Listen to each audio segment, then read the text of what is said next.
السلام علیکم ورحمۃ اللہ وبرکاتہ۔ جمعہ 19 ذی الحجہ سن 1444 مطابق 7 جولائی سن 2023 کے خطبے کا اردو میں خلاصہ پیش خدمت ہے۔ خطبے کا موضوع پاکیزہ اخلاق اور تربیتی کردار۔ الحمدللہ رب الارض والسماوات حثنا على مكارم الأخلاق وحميد الصفات وأشهد أن لا إله إلا الله وحده لا شريك له وأشهد أن سيدنا ونبينا محمدا عبد الله ورسوله فاللهم صل وسلم وبارك على سيدنا وحبيبنا محمد وعلى آله وصحبه أجمعين وعلى من تبعهم بإحسان إلى يوم الدين۔ حضرات گرامی، میرے مومن بھائیوں، اسلام میں اعلیٰ اخلاق اور پاکیزہ کردار کی بہت زیادہ عظمت و فضیلت ہے۔ نبی کریم صاحب خلق عظیم صلی اللہ علیہ وسلم اخلاق حسنہ کے اعلیٰ مقام پر فائز تھے۔ چنانچہ اللہ جل جلالہ نے آپ علیہ الصلاۃ والسلام کی تعریف کرتے ہوئے فرمایا وَإِنَّكَ لَعَلَىٰ خُلُقٍ عَظِيمٍ، اور بے شک آپ اخلاق حسنہ کے اعلیٰ پیمانہ پر ہیں۔ یقیناً اللہ رب العزت نے حضرت صلی اللہ علیہ وسلم کو اس لیے مبعوث فرمایا تھا تاکہ آپ صلی اللہ علیہ وسلم اخلاقی خوبیوں کو ان کے کمال تک پہنچا دیں اور اخلاق و کردار کے قلع کو مستحکم فرما دیں۔ چنانچہ آپ صلی اللہ علیہ وسلم کا فرمان ہے انما بعثت لأتمم مکارم الاخلاق، میں اس واسطے بھیجا گیا ہوں تاکہ اخلاقی خوبیوں کو کمال تک پہنچا دوں۔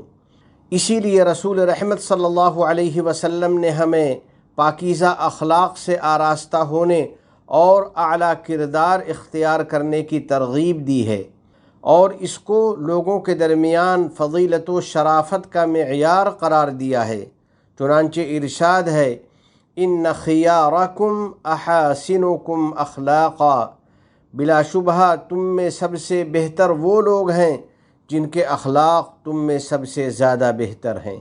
الغرض،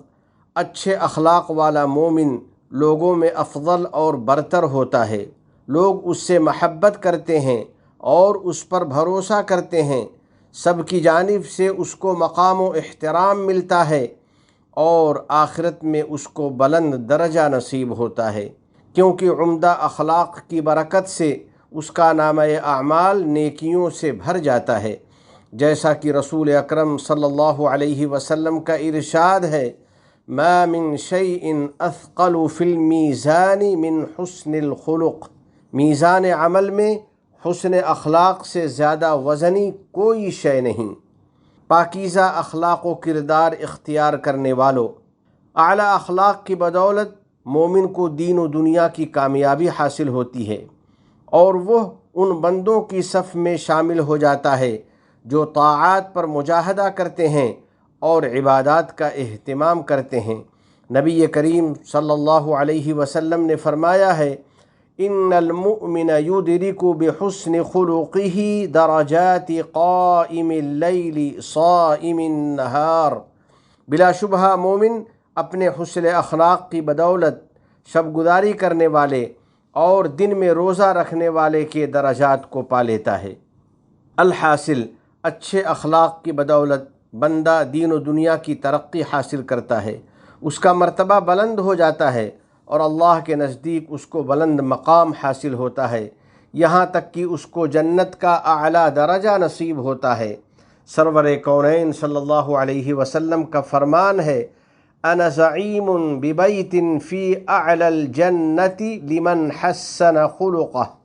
میں اس شخص کے لیے جنت کے انتہائی بلند منزلے میں گھر کی ضمانت لیتا ہوں جس نے اپنے اخلاق کو سنوار لیا۔ ایسا خوش نصیب بندہ قیامت میں نبی کریم صلی اللہ علیہ وسلم کی قربت سے سرفراز ہوگا، جیسا کہ رسول اکرم صلی اللہ علیہ وسلم نے بشارت دی ہے ان من احبکم الی و اقربکم منی مجلسا یوم القیامت احاسنکم اخلاقا، تم دوستوں میں مجھے زیادہ محبوب وہ ہیں اور قیامت کے دن انہی کی نشست بھی میرے زیادہ قریب ہوگی جن کے اخلاق تم میں زیادہ بہتر ہیں۔ ذرا غور فرمائیں کہ کتنا عظیم ہے یہ مقام اور کتنا بلند ہے یہ مرتبہ۔ اسے وہ خوش نصیب بندے حاصل کریں گے جو اس کی تمنا رکھتے ہیں، اس کے لیے محنت و قربانی پیش کرتے ہیں اور اس پر صبر و استقامت اختیار کرتے ہیں۔ اللہ رب العزت جل جلالہ نے ارشاد فرمایا ہے وَمَا يُلَقَّاهَا إِلَّا الَّذِينَ صَبَرُوا وَمَا يُلَقَّاهَا إِلَّا ذُو حَظٍّ عَظِيمٍ، اور نیک برتاؤ سے بدی کو ٹال دینے کی یہ خصلت صرف انہی کو عطا ہوتی ہے جو صبر سے کام لیتے ہیں، اور یہ خصلت صرف انہی کو عطا ہوتی ہے جو بڑے نصیبے والے ہیں۔ یا اللہ ہمیں حسن اخلاق کی توفیق دے دے اور پاکیزہ صفات سے آراستہ کر دے، اور ہم سب کو اپنی اور اپنے نبی محمد عربی صلی اللہ علیہ وسلم کی اطاعت کی توفیق عطا فرما دے، اور ان لوگوں کی اطاعت کی بھی توفیق دے دے جن کی اطاعت کا تو نے حکم دیا ہے۔ رفیقان ملت ایمانیہ، میرے عزیز دوستو، اپنے دینی شعائر کو اختیار کرنا شرعی ضرورت کا حصہ ہے۔ اسی طرح اپنی اخلاقی شناخت کو مضبوط کرنا معاشرتی امانت داری کا تقاضا ہے، اس طور پر کہ اعلیٰ اقدار و اخلاق کی حفاظت، خالص روایات کی پاسداری اور پاکیزہ ذوق کے احترام میں ہر شخص تعاون کرے۔ اسی طرح ان چیزوں سے دور رہنے میں ہر آدمی ساتھ دے جو ہماری معاشرتی عادات کے مخالف ہیں، اور ان بیرونی غیر مانوس رویوں سے بچنے میں ہر آدمی تعاون کرے جو رویے ہماری معاشرتی روایت اور پاکیزہ تربیت کے موافق نہیں ہیں۔ آج جن حرکتوں کو سمجھدار اور سنجیدہ لوگ ناپسند کرتے ہیں، ان میں کسی کے تئیں غیر قانونی اور ہتک آمیز مواد کو سوشل میڈیا پر پھیلانا بھی ہے،